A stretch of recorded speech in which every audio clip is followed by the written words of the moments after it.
Tonight on Newsbeat, find out why one person is dead after a Southwest plane had to make an emergency landing. And we've got more on a bill that could be a big win for the deaf community in Louisiana. Finally, hear how LSU is preparing students and faculty in the event of a shooter on campus. All this and more, Newsbeat starts right now.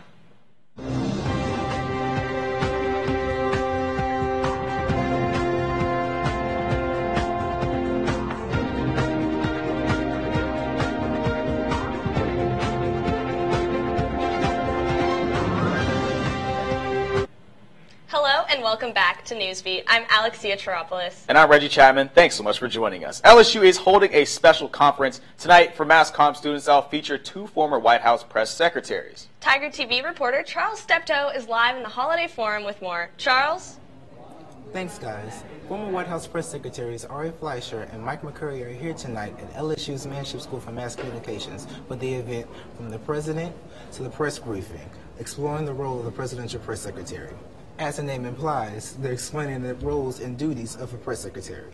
McCurry served under President Bill Clinton from December 1994 to August 1998, and Fleischer worked under President George W. Bush from January 2001 to July 2003. Both continue to be active participants in politics today. Again, this event will be held at the Holiday Forum of Manship's School for Mass Communications tonight at 6. I'm Charles, reporting live for Tiger TV. Thank you. Back to you guys at the desk. Space is limited, but you might just be able to reserve a seat online at lsu.com/edu. Thanks, Charles. A Southwest passenger is dead after the plane blew up mid-air, then an emergency landing at Philadelphia International Airport. Marty Martinez, a passenger on the plane, says a woman was seriously injured after shrapnel blew out a window. He says the woman's arms and body were sucked toward the opening and other passengers were holding on to her. The plane landed safely. Southwest Airlines says there were 143 passengers and 5 crew members on board. A man who pretended to be an Uber driver before demanding money at knife point from a group of LSU students has finally been arrested. 23-year-old Austin Ragusa of Pride and Prejudice was excuse me, but he was arrested on one count of aggravated assault. The victims told police they believed they were getting into an Uber when the driver revealed he wasn't their driver and demanded money at knife point. All 4 victims were robbed but unarmed. LSU's National Center for Biomedical Research and Training and Academy of Counterterrorist Education is now offering a custom version of one of their campus emergency preventive courses. The course is only 8-hour course, and it's kind that does not require a fee and focuses on active shooter incidents occurring on any K-12 or college campus. This course is designated to assist campus community leaders and neighboring authorities in developing decision-making skills to prevent, protect, and recover from an active shooter situation. The program is available for LSU staff and access and complete online and includes mock scenario-based activities that teach response skills when confronted with acts of violence. We currently have campus emergency classes that's 16 hours long. When the shootings, the last active shooter situation that happened in Florida, we got a tremendous demand for an 8-hour course to reach more masses of individuals, particularly aimed at K-12 college campuses. Goals are to prevent, protect, mitigate, respond, and recover from an active shooter event in a campus situation. Officials agree that students and staff should feel safe at school, and this type of training is needed at campuses everywhere. For more information, visit ncbrt.lsu.edu. Children are born ready to learn. However, for 250,000 U.S. children who are deaf, they start kindergarten unprepared. Tiger TV reporter Brittany LaFaso has more. Imagine living in a world with no sound. Now imagine if you had no language either. If you couldn't speak or communicate with the people around you. This is reality for many deaf children in Louisiana. I feel like I couldn't even communicate with them, my own people, you know. Born deaf, Victoria Regara began learning American Sign Language, or ASL for short, at only a few months old. She's grateful her mom started teaching her ASL so young. Many other deaf children don't get that advantage. Deaf kids are drowning, getting lost or falling through the cracks. How are they going to get a job? How are they going to become contributing members of society? Growing up deaf in Boston, Jay Ish never noticed the language barrier in the deaf community. When I moved here 4 years ago, I was really in shock from seeing so many kids and so many deaf adults language delayed. Paula Rodriguez has also recently noticed this problem in Louisiana, working as a licensed clinical social worker. She can't counsel many deaf children under her care, like she does with children with normal hearing. I've gotten children as old as 18 years of age without a language. So Paula started Deaf Focus and is urging Louisiana to pass House Bill 199. The bill would create Lead K, a task force that would make sure deaf children learn ASL or English before they enter kindergarten. Children are having these emotions and they're angry, and they don't have a channel language to convey how they're feeling or what they're feeling. Lead K would promote language equality, a basic human right that all deaf children deserve. That's where my passion is. Deaf kids need us. Reporting for Tiger TV, I am Brittany LaFaso. Research shows that when deaf children are exposed to American Sign Language early, they are given the foundation for a first language and school readiness. After the break, find out why the app GroupMe is getting students accused of cheating. We'll have more when we come back. Time to show them who's in charge. Call me a shooting star.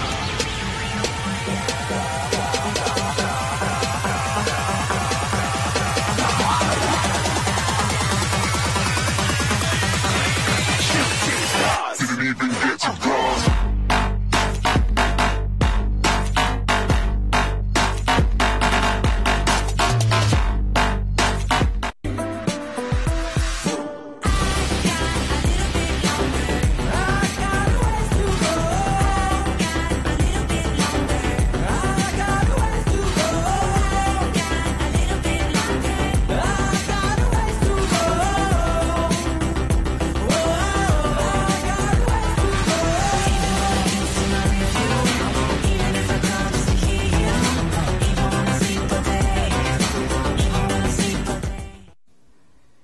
It's a new dawn, it's a new day. It's a new life for me, yeah. It's a new dawn, it's a new day. It's a new life for me. Ooh, and I'm feeling good.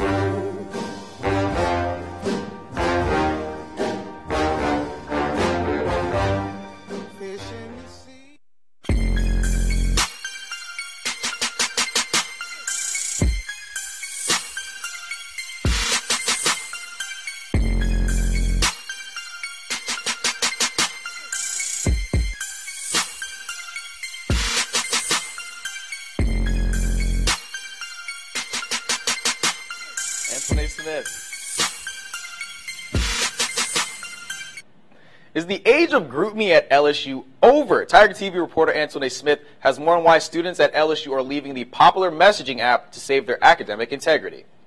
It's the nightmare no college student wants to have. A message from the university accusing them of cheating. It kind of felt like a witch hunt. College students use the popular messaging app GroupMe to stay up to date with their classmates and course materials. But students like Taylor Pisani were accused of doing a little bit more. I got a letter and it was like, you know, you've been accused of like 4 counts of cheating or whatever on the actual test. Students say LSU accused them of using GroupMe to communicate from one side of the class to the other side of the classroom during tests and exams. But student advocacy says it's not that simple. It's hard to give you a black and white answer because it's kind of can be on a spectrum, just depending on what that syllabus says, what has the instructor talked about, what are those direct messages saying in that group message. LSU academic policy forbids students from collaborating on individual work. If even one student violates the code, all students who are in the group message are held responsible. Based on that information, we look at the code of conduct and say, okay, well, misrepresentation might be appropriate here, collusion might be appropriate here, and we're going to assign those charges. Then, as far as kind of gathering information and moving forward in the process, for any of our students, they have an opportunity to be heard. Taylor was the only one of her 160 classmates to be heard and appeal the process, clearing her of academic misconduct. The whole process, however, has left her with a different stance. I mean, it has affected, like, I used to study with my friends and now I just study by myself. As for GroupMe, Taylor and Student Advocacy both warn, be careful what you post. And Twinley Smith for Tiger TV. Student Advocacy has an academic integrity course available to all students on Moodle. To find out a bit more, visit the website at lsu.edu. Go Big Baton Rouge is an annual service event that occurs every spring semester. It was unfortunately canceled last weekend due to rain, but this did not stop the LSU volunteers from celebrating the Baton Rouge community last night on the parade grounds. Alex Perry is the executive director for Go Big Baton Rouge and helped to organize this annual event this year for LSU students, faculty, and staff. So this was going to be the 6th Go Big here at LSU. It's based on a service event that they do at Texas A&M that they've been doing since like the 80s. This event was to take place last weekend, but Alex and the other staff members had to cancel the entire event due to rain and tornado warnings. This didn't keep the LSU volunteers from celebrating the Baton Rouge community with a big crawfish boil last night. So because Go Big was canceled on Saturday because of the rain, we had all this crawfish that we couldn't get a refund on. So we just decided to have a big crawfish boil to kind of thank our volunteers who registered and also our community partners who were the job sites that we were going to serve. Senior Layla Al-Qadi has volunteered with Go Big the past 3 years and loves to help out her community. And it's very rewarding because you actually get to work with the people that you're helping. And that's my favorite part because I was raised in Baton Rouge, so I like helping the community I was raised in. Even though Go Big was canceled, many volunteers gathered together last night on the parade grounds to enjoy some crawfish with their Baton Rouge community. Coming up, you won't believe who was humbled after winning the Pulitzer Prize for Music. Find out who took home the trophy when we come back. Time to show who's in charge. Call me a shooting star.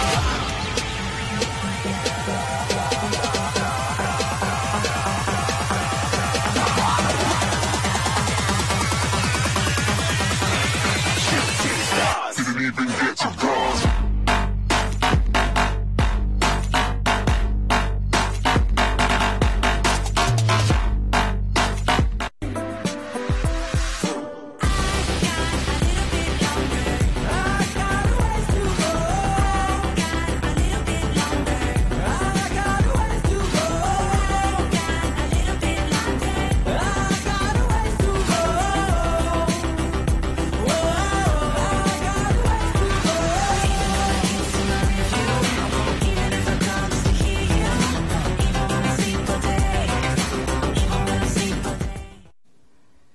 It's a new dawn, it's a new day.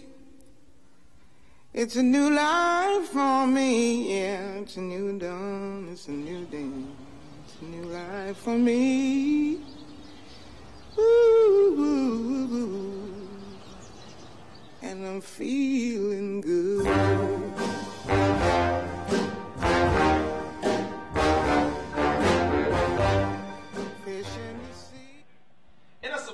Victory, rapper Kendrick Lamar won the Pulitzer Prize for Music on Monday. It was Lamar's third album, Damn, that won the gold, as the Pulitzer Board said the album, quote, captured the complexity of the modern African American's life. Not only is Lamar the first rapper to win the award, but the first winner who is not a classical or jazz musician.